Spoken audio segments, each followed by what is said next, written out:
grande abraço para você que escolheu a Band Mais para continuar se mantendo muito bem informado nesta manhã de sábado. E hoje nós vamos falar sobre uma profissão muito nobre, muito antiga, mas também muito nobre, que é a engenharia civil.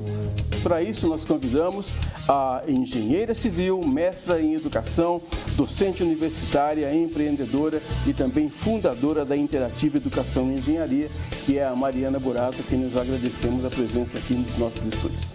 Obrigada, Edson. Bom dia a todos. Obrigada pelo convite. É um prazer, é uma alegria estar aqui com vocês.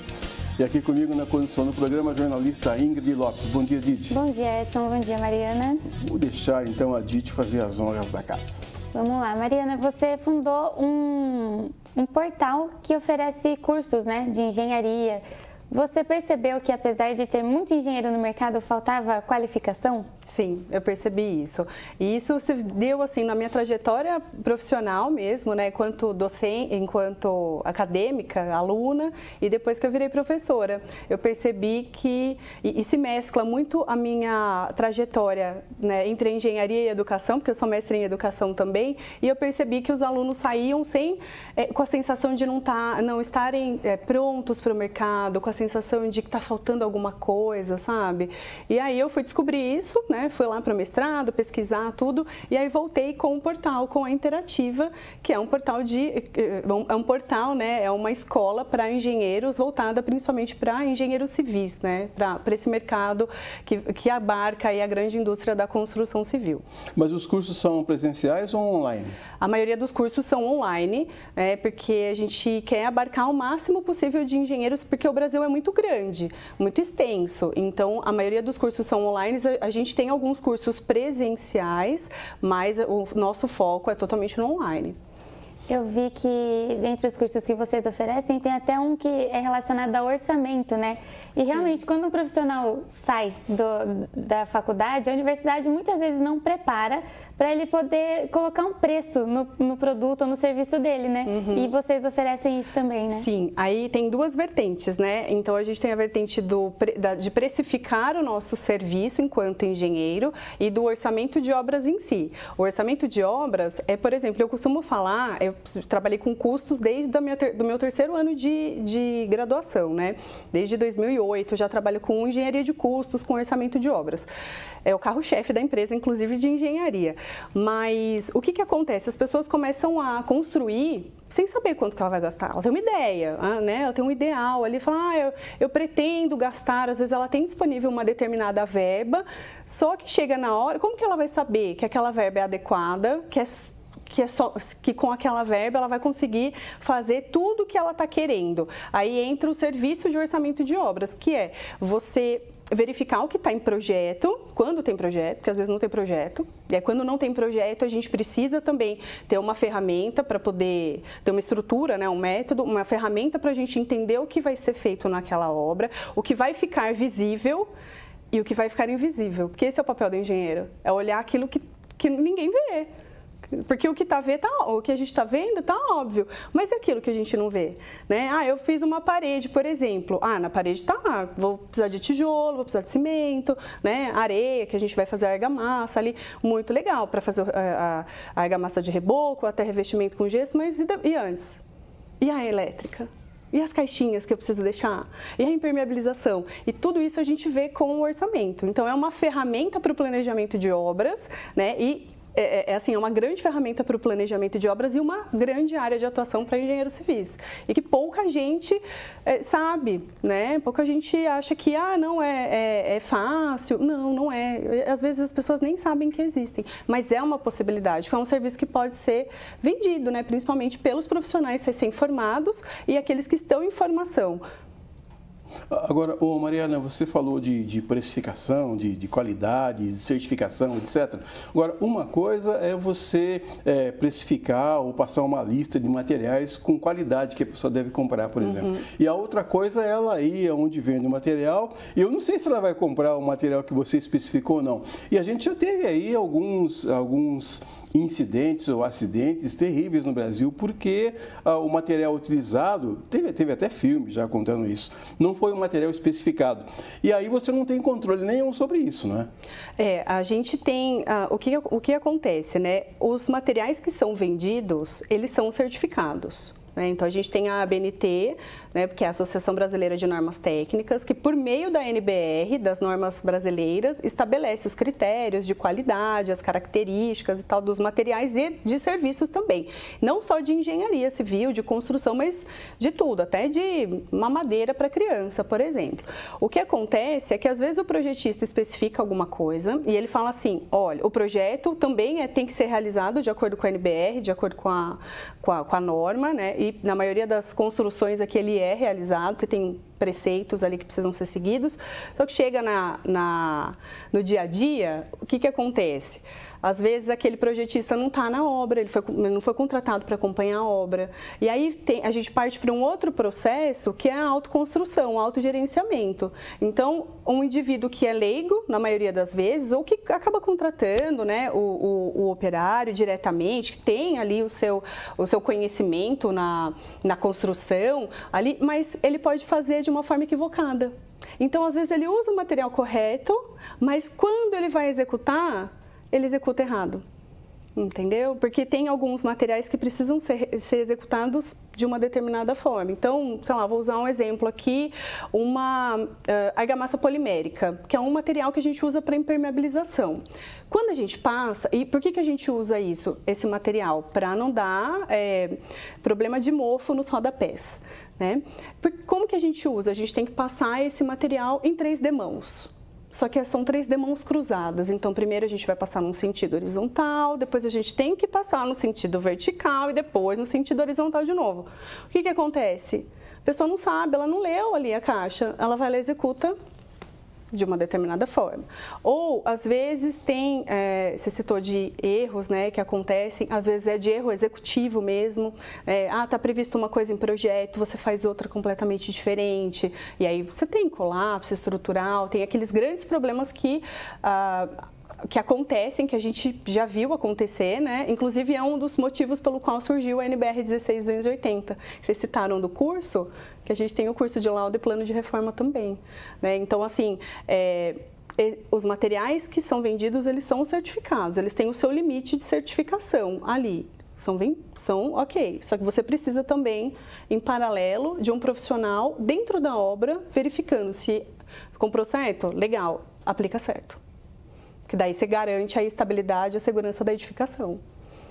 E aí, é o engenheiro, uma dúvida que eu acho que não é só minha, é o engenheiro ou é o arquiteto que ficam responsáveis por acompanhar o andamento da obra?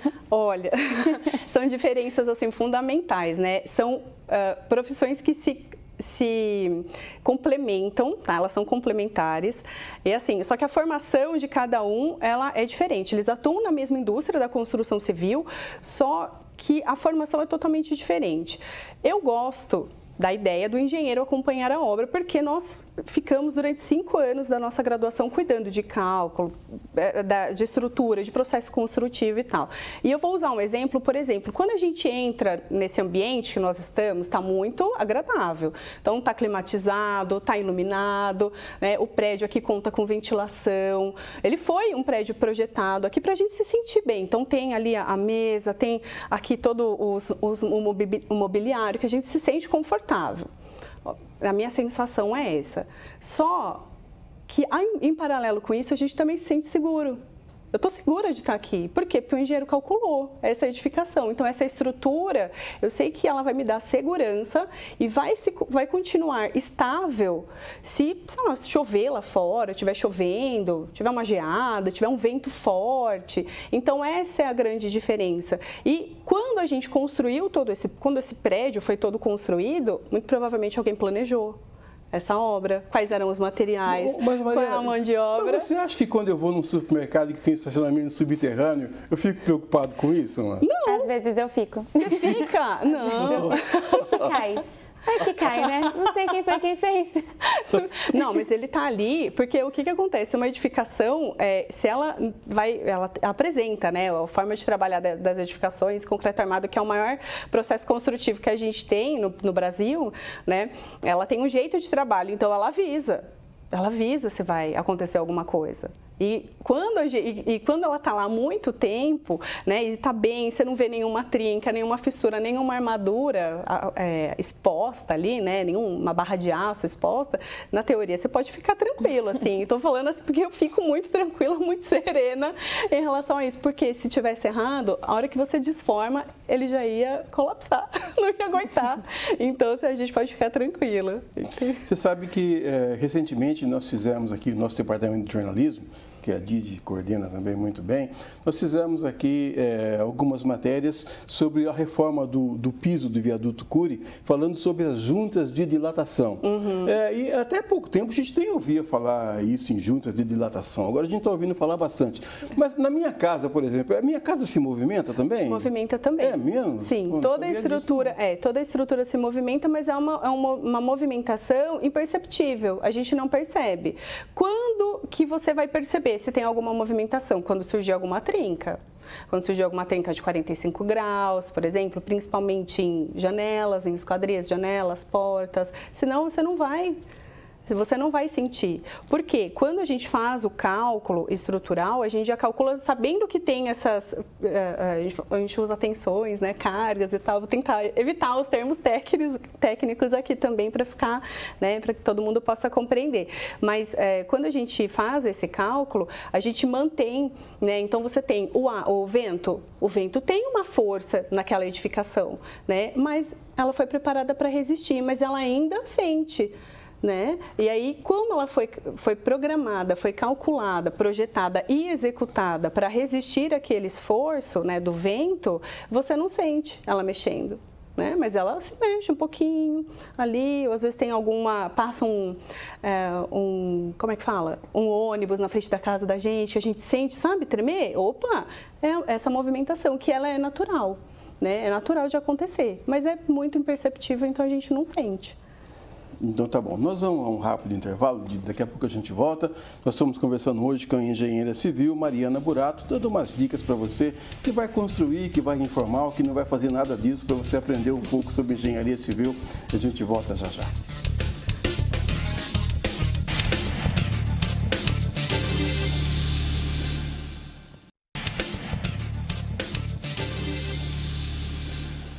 Voltamos com o segundo bloco do nosso Band Entrevista de hoje, conversando com a Mariana Burato, que é engenheira civil, e aqui no intervalo nós fizemos várias perguntas, mas nós vamos fazer pergunta valendo agora, não é, Didi? Sim. Ah, meu Deus. Você falou da movimentação e das trincas que aparecem, né? Para simplificar, para quem estiver assistindo agora, qual é a trinca que deve preocupar? Porque algumas são pequenas, em alguns lugares que não servem de alerta, mas você comentou da janela, por exemplo. Quando que isso deve ser um sinal de alerta? Um sinal de alerta que a gente vê, assim, são as trincas ou fissuras, porque às vezes tem uma fissurinha que parece um cabelinho, sabe? Um fiozinho de cabelo ali no meio da parede. Aquilo lá é uma fissura que a gente chama, não tem muita, assim, tanta importância, porque ela pode ser uma fissura ocasionada por muitas coisas, até pela movimentação. Mas quando a gente tem uma presença de uma trinca um pouquinho maior a 45 graus, então imagina que você tem uma janela. Aí aparece uma fissura assim, a 45 graus, em um dos lados, pode indicar um recalque. Pode indicar. E aí, o que é necessário? O que é indicado? A gente consultar um profissional. Quem? Um engenheiro civil. Ali que vai fazer essa vistoria no local para verificar se de fato é um recalque, porque tem outros indícios também. Mas se de fato, esse é o assim, visível que a gente olha quando a gente vai fazer vistoria, a gente bate o olho e fala, pode ter aqui, vamos investigar. Porque o problema de recalque, ele vem muito provavelmente com problema de infiltração. Né? Porque a água está infiltrando, o que acontece? A água infiltrou, aquele solo que estava lá, ele desce. Então, a edificação que estava assentada naquele solo, ela desce também. Só que ela não desce inteira, ela desce um lado. E aí, o que acontece? A trinca. né? Então acontece a trinca. E aí, acho que é importante lembrar, assim, que as pessoas podem ficar tranquilas, né? Só se você perceber que a trinca aumentou muito de tamanho, né? Tá aumentando, aí você procura um profissional qualificado, legalmente habilitado ali, para dar uma olhada na sua casa, no seu imóvel, né? Para verificar qual é a melhor solução, né? Qual é a melhor solução para aquele caso. Você disse que nenhuma edificação vai para frente ou é autorizada sem uma certificação da ABNT, que é a Associação Brasileira de Normas Técnicas. Infelizmente, todo começo de ano, quando começa a chover, a gente vê quedas de casas porque são construídas em encostas. As pessoas não deveriam, né, Mariana, construir dessa forma, né? Olha, não deveria, né? Mas, assim, eu acho que esse é um problema, assim, que a gente tem de déficit habitacional, né? Um problema habitacional que a gente tem que é muito grande, assim, e eu acho que passa por a gente compreender por que essas pessoas estão naqueles locais. Porque, às vezes, elas estão lá porque é a única opção que elas tinham. Né? Então, assim, a gente tem que olhar para as políticas públicas habitacionais, também os programas habitacionais, as políticas como um todo, e não só a habitação, né? Porque a habitação ela envolve tudo, então ela envolve a educação, ela envolve a saúde, ela envolve a segurança também, né? Então a gente olhar para esse lado. No melhor dos mundos, assim, o ideal seria não construir nas encostas, né? Mas a gente precisa analisar. E quando vem a chuva, acontece, você está numa área ali que às vezes é uma área de risco, que não poderia ter uma edificação ali, e aí vem a chuva forte, e acaba levando o solo e leva aquela edificação. Assim, é uma coisa muito ruim que acontece, sabe? Não deveria acontecer, mas acontece, infelizmente. Aqui no Brasil existem algumas pessoas que acabam construindo sem orientação nem de um arquiteto, nem de um engenheiro, no caso, né? Você acha que as pessoas ainda veem o engenheiro civil ou até o arquiteto como algo mais caro, algo inalcançável e às vezes é até uma economia porque não precisa ficar reformando e refazendo? Sim, com certeza. A gente vê muito isso. É uma briga no setor, então o pessoal está me ouvindo, que é aluno, que é profissional de engenharia, já sabe, esse é algo que a gente vê, assim, é muito forte, muito frequente. As pessoas falam, não, mas não preciso disso, eu faço com a pessoa X. Eu falo, não, você pode fazer, só que se você tem a presença de um profissional de engenharia de arquitetura, ele vai poder te auxiliar muito mais. Então, você vai economizar no material, não vai comprar material a mais, não vai comprar material correndo, porque o lance da reforma e da construção é o seguinte, dona Mariana, eu preciso da areia para hoje, para amanhã, eu preciso de 30 sacos de cimento para amanhã, para o dia seguinte é 7 horas da noite. A pessoa te avisa. Com o engenheiro, o arquiteto, você não tem esse problema. Por quê? Porque o nosso olhar é do planejamento. Então, eu consigo prever com antecedência aquilo que vai acontecer e eu faço a ponte, né, entre operário e cliente. Falo, olha, cliente, aqui você vai gastar X. Ele pediu 30? Não, mas olha, às vezes a gente pode reduzir. Não vamos comprar 30 agora, vamos comprar 15. Qual que é a sua verba? Aí entra o orçamento, que a gente já fez antes, né? Falou, olha, a gente tem uma verba prevista para essa etapa, vamos dar uma segurada, como que você está aí com dinheiro, porque a gente sabe que construir e reformar é caro, vai muito dinheiros. Eu gosto de falar nas minhas aulas, gente, como gasta dinheiros construir, né? Então a gente precisa usar esse recurso de uma maneira muito inteligente. Precisa ser inteligente, não dá para deixar na mão assim de qualquer pessoa. Agora, uma curiosidade, a gente está falando aqui em engenharia civil, existe engenharia militar? Existe. Aí, na verdade, é a história da engenharia, porque antes a profissão engenheiro era só engenheiro militar. Então, era feito, né, nos militares, profissão extremamente só masculina aqui, e demorava 7 anos para se formar. Então, eles vinham todas as disciplinas e as disciplinas de construção no 6º, 7º ano. Com o passar do tempo, foi reduzindo isso. Então, foi para 6 anos, 5 anos. E o que aconteceu? A sociedade mudou e eles perceberam a necessidade das pessoas, demais pessoas, né, não só os militares, saberem de construção, sobre construção. Então, o que eles fizeram? Eles moldaram um curso para não militares, ou seja, para os civis. E aí ficou engenharia civil como engenharia das construções. Então, eu acho que é muito legal a gente saber o histórico da nossa profissão, assim, sabe? Eu acho isso incrível, assim. Agora você falou que era uma profissão que era só para homens, né? Até por conta dos militares.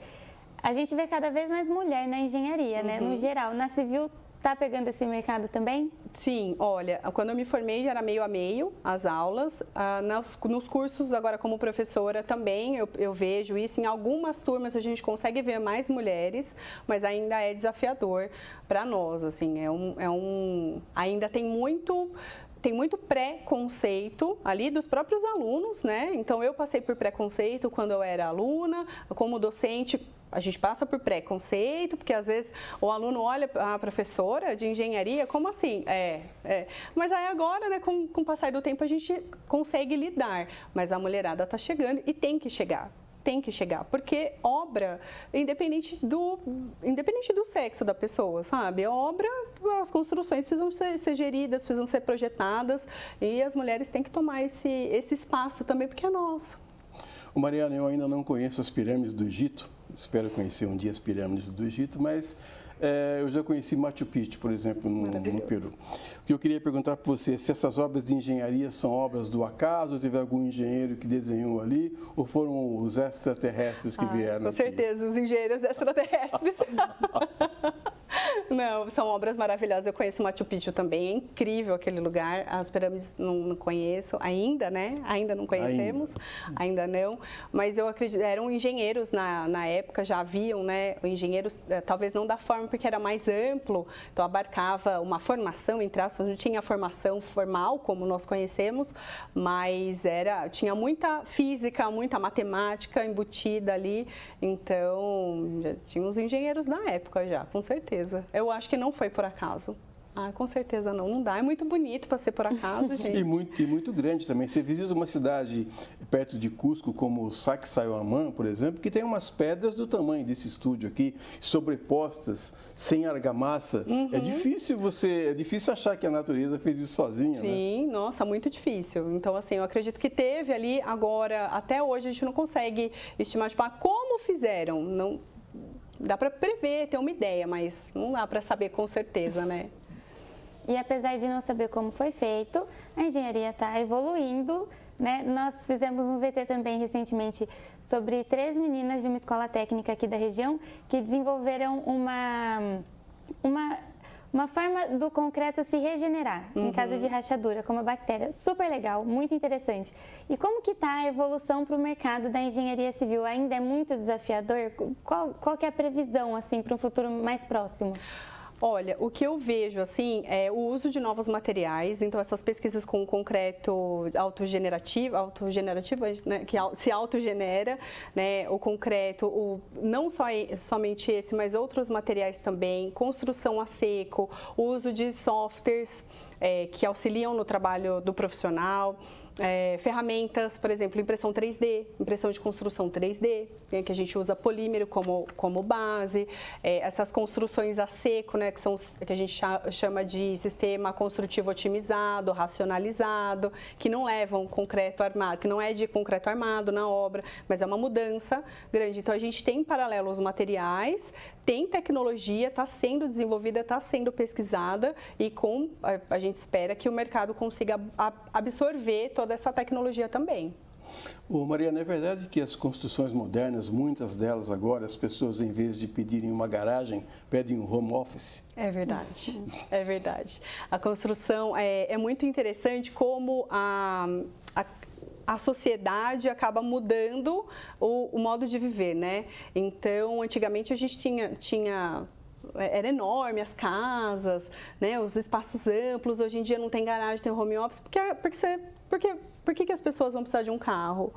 Se elas têm os aplicativos, né, que levam, elas não precisam mais. Então, essa mudança do modo de viver mesmo, ela está impactando diretamente nos empreendimentos que estão sendo lançados e estão sendo construídos. E além de não ter garagem, está cada vez menor mesmo, né? Os espaços, às vezes até é um espaço, é um ambiente aberto, que é o conceito de estúdio, né? Que eu acho lindo, não sei se funcionaria para mim, mas eu acho super bonito. Já facilita também, né? Sim, facilita. E assim, tem mercado para tudo. Então, ao mesmo tempo que a gente tem as construções com poucos metros quadrados construídos, a gente ainda tem as construções com muitos metros quadrados construídos. Então, tudo é uma questão de ajuste do público, né? Incorporação, o incorporador, o projeto, o público-alvo que você almeja atingir ali, mas tem opções para todos. Depende de quanto você tem na conta também. Depende de quanto. É bem isso.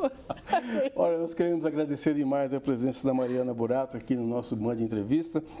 Ela é engenheira civil, mestra em educação, também docente universitária, empreendedora, fundadora da Interativa Educação e Engenharia. Muito obrigado, viu, pela aula que você nos deu hoje aqui. Eu que agradeço. Obrigada, muito obrigada pelo convite. Eu fiquei muito feliz de participar dessa entrevista com vocês. Muito obrigada. Tchau, Didi. Bom fim de semana. Tchau, Edson. Obrigada, viu, Mariana? Foi ótimo. Obrigada, foi ótimo mesmo. Nós voltamos no próximo sábado, às 7h30 da manhã. Até lá, fiquem com Deus.